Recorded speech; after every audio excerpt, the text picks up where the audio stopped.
Welcome to the Counter Narrative Podcast, a show designed to change the way we talk and think about education.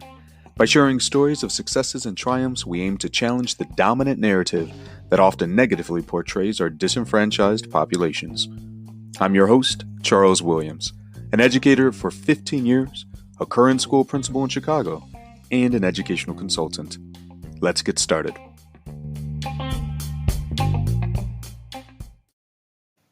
If you haven't heard about Anchor, it's the easiest way to make a podcast. Don't believe me? Here's 5 reasons why. First, it's free.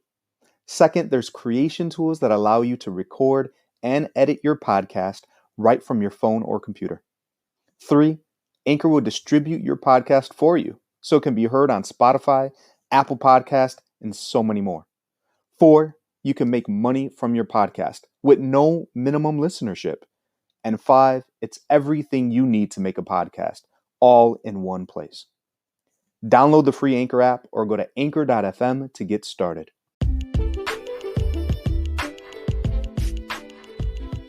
In this episode, I chat with Dawn Harris, a passionate and energetic educator who lives by the motto, relationships first.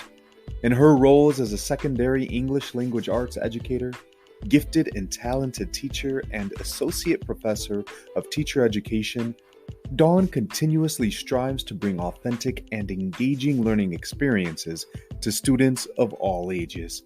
Throughout her career as an educator, Dawn has taught in urban, rural, and suburban districts, meeting the needs of children from a wide range of backgrounds and cultures. In addition to general ELA coursework, Dawn's classroom teaching experience also includes teaching English as a second language, creative writing, film studies, and response to intervention instruction.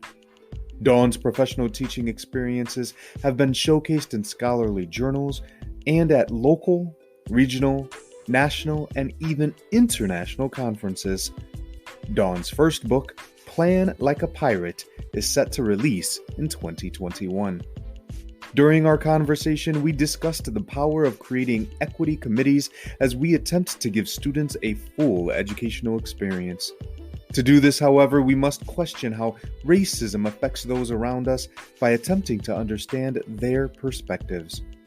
It's important to note that this takes work, and that mistakes will happen along the way. Dawn recommends several ways to move forward, including hosting watch parties to discuss the plethora of virtual professional development now readily available. Enjoy.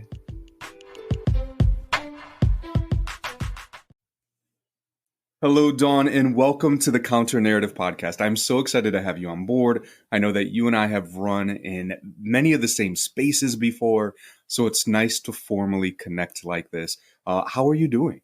I'm doing well. Thank you, Charles. It's exciting to be here. I appreciate you having me on your show. Well, thank you, Dawn. And before we jump into everything, if you can do me a favor and just share with our listeners a little bit about yourself, maybe what you do in education, how you got here, and maybe something that you're working on, something interesting.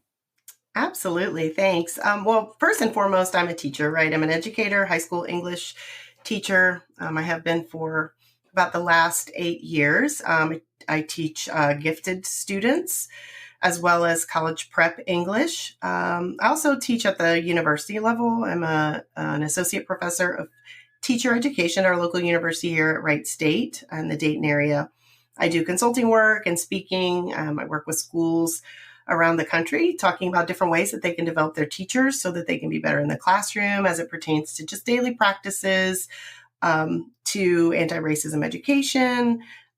On that note, I'm a co-creator of the Grit Crew EDU program with Tracy Browder, who you know well, which we've worked together to really design this experience for schools that works to transform educators and their schools into anti-racist, anti-biased environments that really help students to grow in that area, to develop the empathy and the understanding, the awareness of racism that exists that impacts the lived experiences of either themselves or the students around them. So that's been really exciting. I'm living and working in a small town in Southwest Ohio. I live in Springboro, but I work in the adjacent district, which is Franklin. I've worked in some larger districts in Dayton Public School System and some other much more rural districts as well.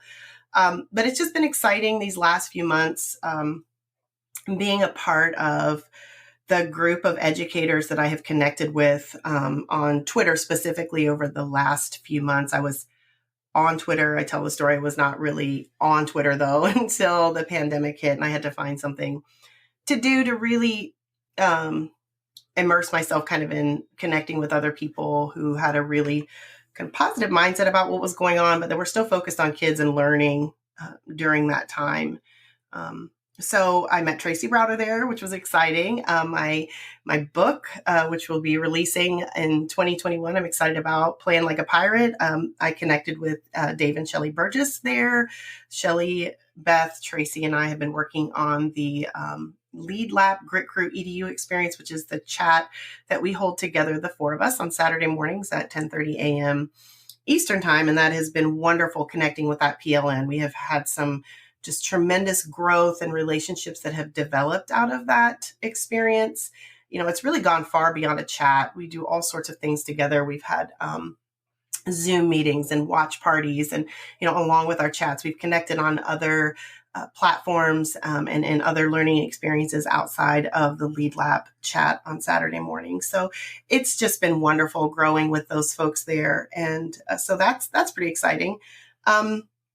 Before teaching in the U.S., I taught in Japan for years as an English language instructor. I taught at academies and in private instruction there for years. And that was just a wonderful experience. I think that really kind of set the stage for my journey into education in the United States, which would be many years later. It was, 15, 20 years or so. I hate to even say that, in the private sector before I even moved into education. So that's helped a lot, just being a part of the world outside of education, to know about the skills and the information that students need to really leave school and go either into college or the workforce and be successful. So I have had an exciting almost 30 years, I'll say that, in and out of education. I have no complaints, no regrets, no wishes for do-overs, none of that. It's been exciting. Dawn, I mean, it sounds like it. I mean, as you're sharing all of the experiences that you've had and the accomplishments, right? It's like the check boxes for teachers, right? Like, yes, I'm a teacher, a professor, I'm consulting and speaking, I've got a book coming out, and it's just like, whoa.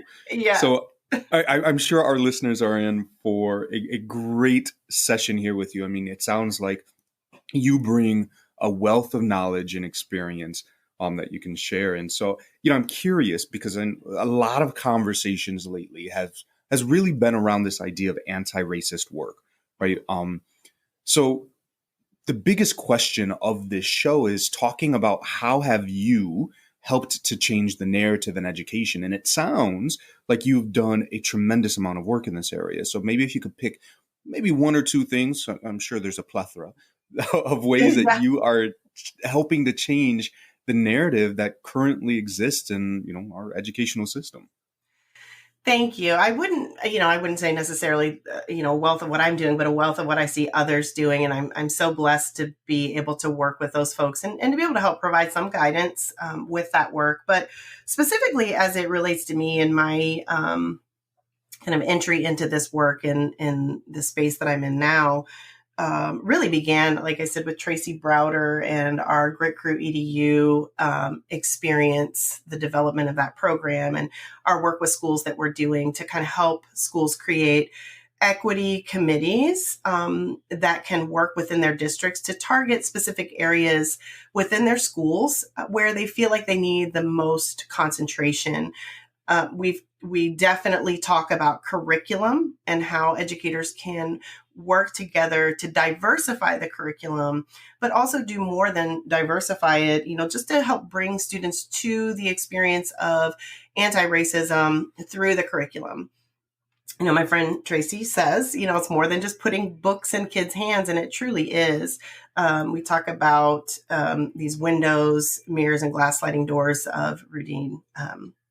Sims Bishop talks about how we need to make sure that we are giving students the full experience. And so for me, that has been something that I have worked on tremendously with my own students is how do I allow students to interact with the existing curriculum and come to either an awareness, maybe even an understanding of what racism really is, what it looks like, what it feels like.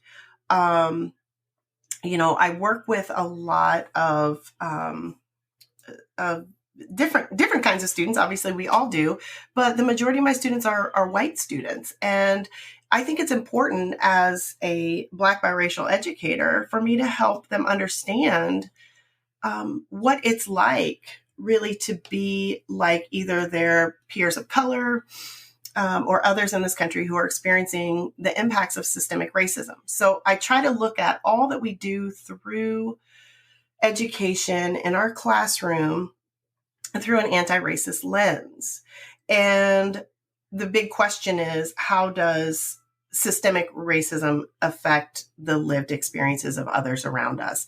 And so when it's literature, we may analyze different parts of literature to see how this affects others. We may work on different projects that involve the voices of others, making sure that we do hear from other people. I like to refer to my classroom as an intentionally designed village where different folks from all over, either are in the classroom with me, on video, talking to the kids, that we're reading their stories, listening to those things. It's just so important because so many of our students come to us with constructs that we have had no influence on up until the time that they enter our classroom. And we need to make sure that we're giving them another perspective, another lens through which to look at the world around them that is different from the one that they have lived for so long. And I like to share with educators that, our job is not to deconstruct, to have students come into our classroom and feel awful about, what they knew or what they thought they knew. But to help them understand in a positive way that they can leave my classroom and go back to whether it's home or with their circle of friends and really say, you know what, I don't know about that. To bring even students to discomfort in a way that they're like, you know what, it's uncomfortable because I'm growing. That's part of growth mindset, right? Mm-hmm. And so we have to make sure that we're helping students with that process. There's a lot to it, obviously. And I think that's one of the things that Tracy Browder and I really like to focus on is the empowerment piece for educators is, it's hard for us as grown folks to go through this process. It can be painful at times. It can be frustrating.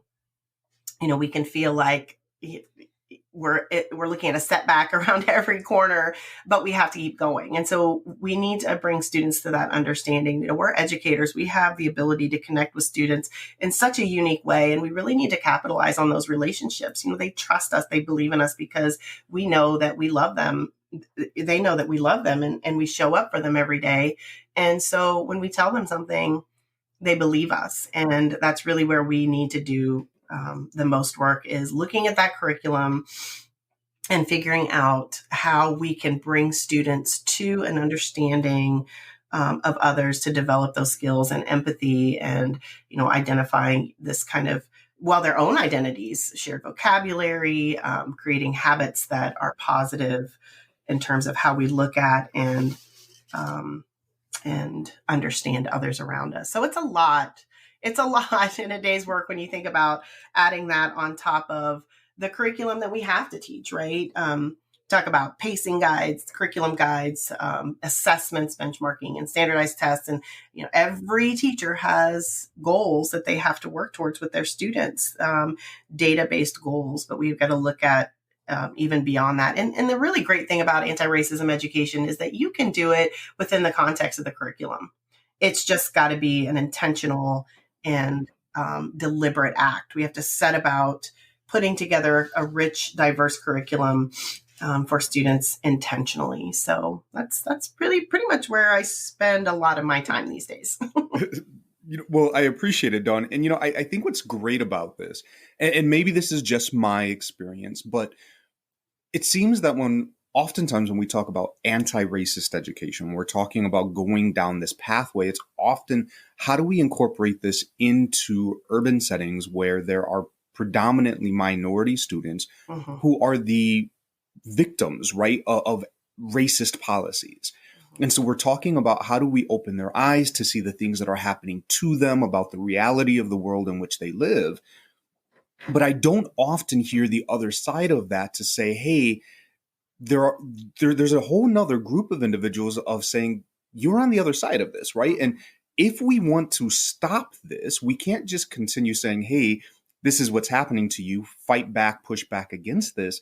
But on the other side of that coin, raising individuals to be aware of the systemic racism that exists, right? And how can they begin to help break that down on their side as well? And so I think it's great, right, that we are addressing both sides here and bringing up ideally a generation of students who are looking at the world in a much different way. Hopefully that by the time, our grandkids and great grandkids, they're going to look back at us and be like, you guys were so weird. Why was that even an issue, right? Right. Like Yeah. that is my goal. Yeah, amen. I'm right there with you. Oh, wow. There are so many things that I hope, 10 or 20 years from now, kids look back, many things, this among them, that kids are like, what was wrong with you guys? Like, why did you do that? I really hope that's the case, Charles. I do. I agree. So Dawn, I have to ask, obviously, as you said, this work is challenging. There's a lot here.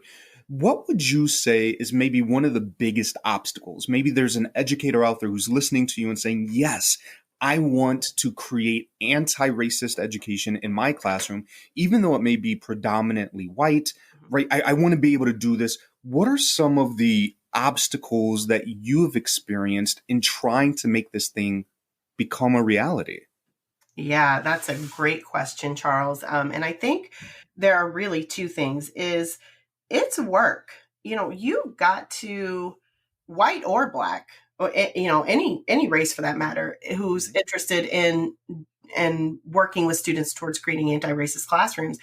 You've got to do the research. You've got to read. You've got to read the books and talk to other folks about their experiences, and really come into the classroom armed with resources, with knowledge, but also with the understanding that you aren't always going to get it right, and that's okay. And that you should be on, just like they taught us when we were going through our pre-service teaching programs. You're gonna make mistakes, and you just got to be honest with kids. I always go back to Rita Pearson's, my favorite video of her, where she was talking about a math class. If anyone has seen that beautiful video, Every Kid Needs a Champion, her TED Talk, she talks about how she went into class one day and she was doing the math problem. She went home that night. She realized she did the whole math problem wrong. And she came back the next day. She said, kids, listen, I've got to apologize to you. I did that math all wrong for you. And they said, oh, we know, Miss Pearson, you were just so excited. We just let you go. Right. I love that story, but it somewhat mimics, how we should be approaching anti-racism education in the classroom. We have to know that we're not going to come with every single answer. And it's okay to say to kids, you know what, I'm not sure. But let's explore that. Whether it's you as the educator, go back yourself and do the research and come to students with answers, whether you all stop and have a discussion. I love stopping in the middle of my class when students have a question and we don't know the answer to it. I don't know the answer to it. We stop and we research. Let's Google it, right? Because that's what we do with things. Let's search and see what we can find. Goodness, this is what we should be doing. Just sparking that curiosity and that desire to be aware of what other folks are experiencing. And so, you talk about those obstacles and those hindrances. I think those are the two things. Just as far as educators, there are abundant resources. Find a book. There are lists after list after list of books. And just start with one. You don't have to do it all at once. Every piece of new knowledge is something that you have the ability to share. There are people out there who are willing to just pour resources out for you.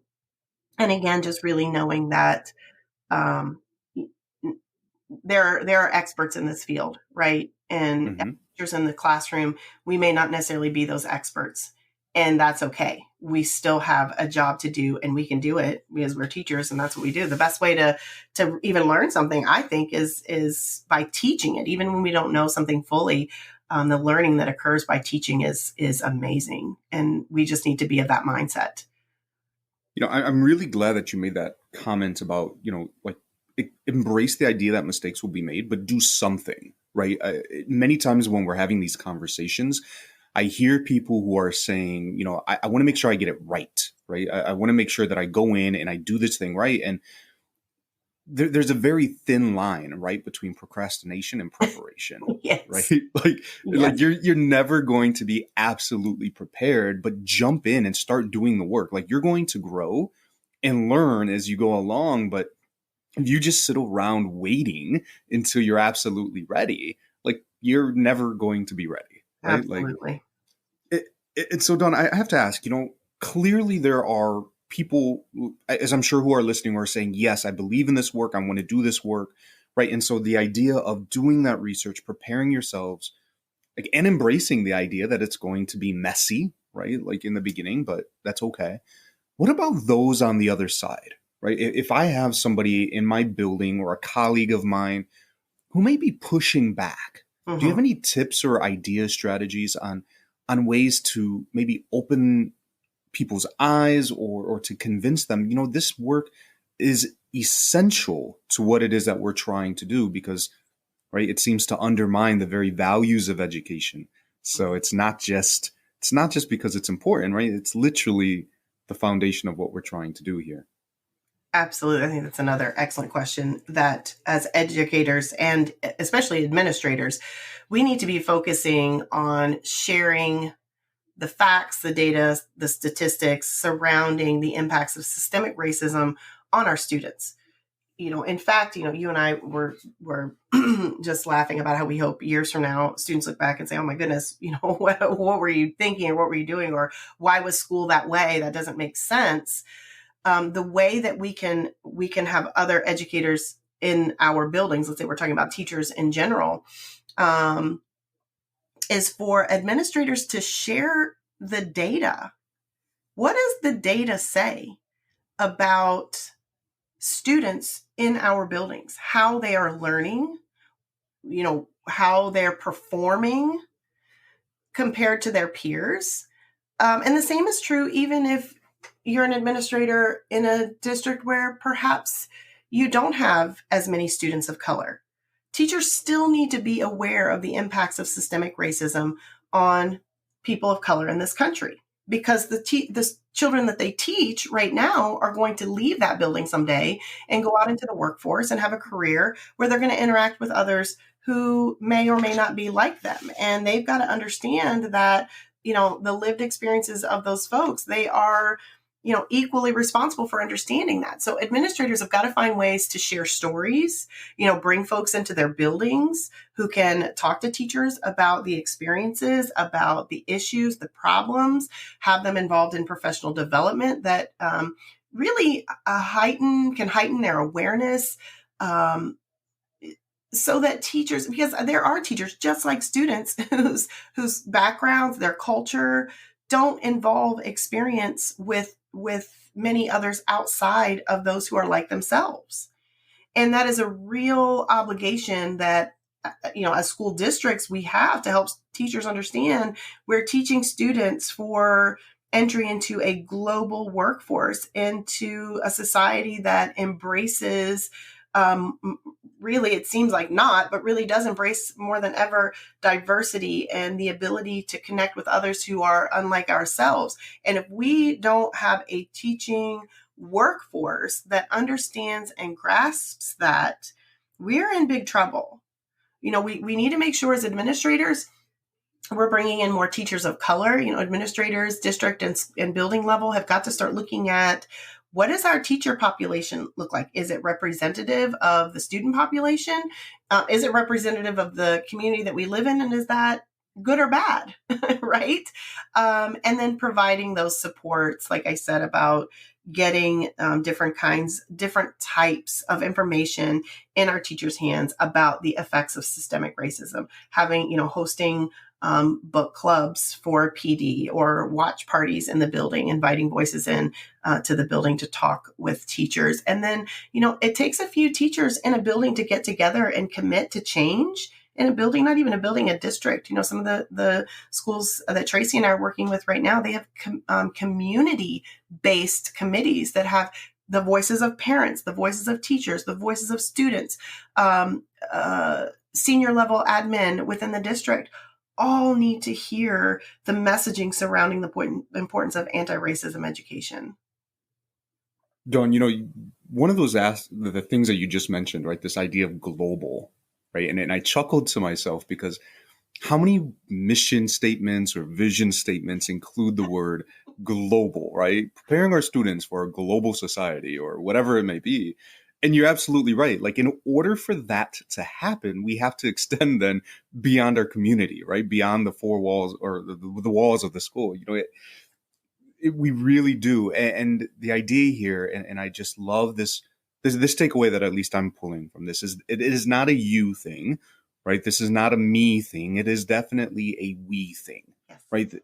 In order for this to happen, we all have to be involved, right? It's not just teachers. It's not just students. It's administrators. It's community. It's literally every single stakeholder has to come together and say, this is something we believe in, and it is something that we are going to work towards in order for this to actually happen in our schools. Yeah, absolutely. We really do. Because there is a lot at stake. We're talking about our children, our students' future.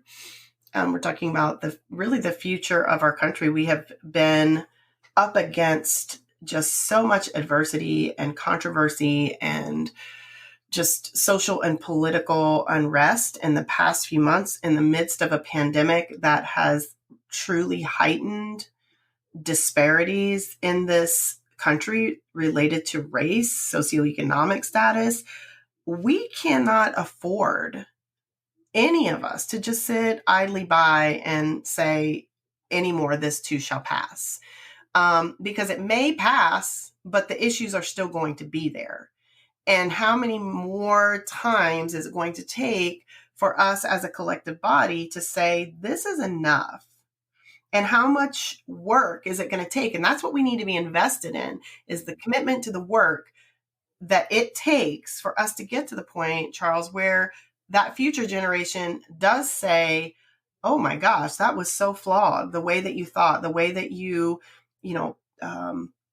supported marginalized individuals at that time. We need to get past the idea that it's somebody else's responsibility. It's not. It's all our responsibility.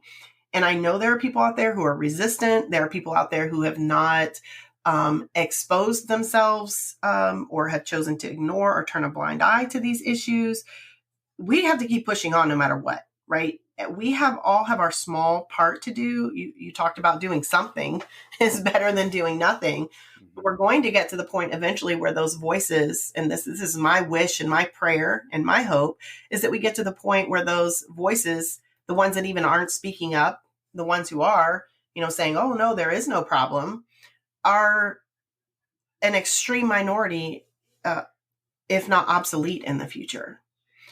We just can't afford to keep supporting the idea that white privilege doesn't exist, that, racism is something that doesn't affect everyone, because it affects everyone, no matter, what ethnicity you are, color, what culture you come from. Racism affects everyone. And we've got to get past that kind of thinking, or else, we're just going to keep finding ourselves in the same situation that we have been for way too long.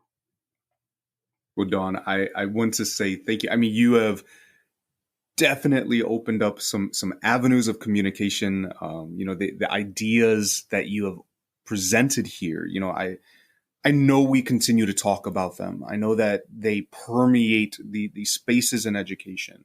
But it is super helpful to continue hearing them from fresh voices, from fresh perspectives.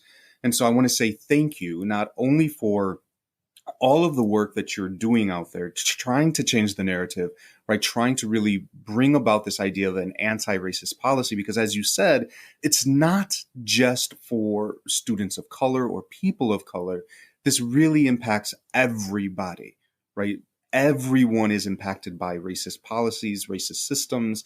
And so when we try to dismantle these, we are really trying to benefit everyone involved. And I think once we begin to embrace that idea that this is a universal concept, it is not just a one side or we're trying to shift the pendulum, right? It definitely is going to be a benefit to us all. Maybe we will begin to see some progress. So thank you again for all of the work that you are doing there. But before we end, I'm sure that people want to find you, right? Maybe they want you to come to their schools, to speak to them, to read your book that's going to be coming out, whatever it may be. How can people find Dawn Harris? Yeah, sure. Of course, I'm on Twitter. That's kind of my home where I spend a lot of my time connecting with folks. It's really been a wonderful experience there, just growing with other folks. So my Twitter handle is @DHarrisEDS. If you want to connect with me and find out about some of the ways that I can support your school district, you can check out my website, educationundone.com. There's all sorts of information there about how we can work together. I'd be happy to connect with you on that. And then just keep looking for updates about my book. It'll be coming out later this year in 2021. Just really excited, but I'm all over the place. So check me out on Twitter and we can definitely connect there, and go to my website, Education Undone, to see specifically how we can connect and grow together in your school or your classroom. All right, Dawn. Well, once again, thank you for all the work that you're doing, and thank you for being on this show. I hope listeners, if you are taking things away, that you've committed yourself to doing at least one of these things. As we said, do something as we push into 2021 here. Right, we've had a crazy past. 2020 is all over. Like let's just commit to making some wonderful, positive changes. And to Dawn, again, I just want to say thank you for everything that you're doing. I hope that you have a wonderful year and keep up all the great work. Thank you. I'm so glad to be with you today. Thanks.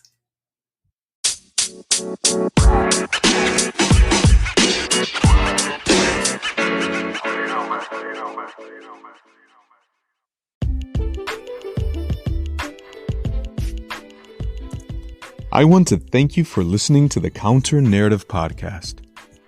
If you like what you are hearing, please be sure to like and subscribe. The show can be found on Anchor, Google Podcasts, Apple Podcasts, and several of your other favorite platforms.